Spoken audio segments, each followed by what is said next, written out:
महासिद्ध योग्यांचं जीवन खरोखरीच फार विचित्र असतं. हे स्थळ आहे शेगाव येथील संत शिरोमणी कल्पतरू चिरंजीव चिरंतन श्री गजानन महाराज यांचे प्रकट स्थळ. हे जे वडाचे झाड आहे, हे गजानन महाराज जेव्हा प्रकट झाले शेगावमध्ये, त्यावेळी या वडाखाली बसून त्यांनी उष्टापत्रावळ्यातील अन्नप्राशन केले होते. त्यांचे स्मृतिप्रित्यर्थ आज हाही वटवृक्ष तसाच उभा आहे.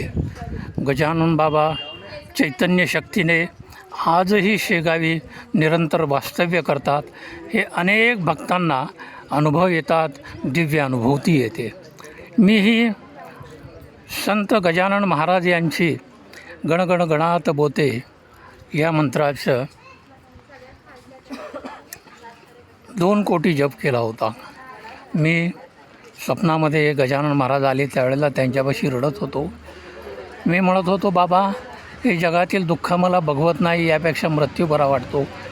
त्यावेळेला गजानन बाबांनी 2 पाय उंच केले, 2 हात उंच केले आणि खूप मोठ्या आवाजात बोलले की तू फार मोठं नाव कमावशील. पुन्हा स्वप्न संपलं. पुन्हा काही दिवसानंतर बाबा स्वप्नात आले आणि पुन्हा मला म्हणाले की तुझं कार्य सुरू झालेलं आहे. आणि म्हणून त्यांनी माझ्या हातावर, डोक्यावर त्यांचा उजवा हात ठेवला. हे गजानन महाराजांचे प्रकट स्थान आहे, शेगावी आहे. या त्यांच्या अद्भुत वास्तू आजही जतन करून ठेवलेल्या आहेत. संत श्री गजानन महाराज की जय. गण गण गणात बोते, गण गण गणात बोते.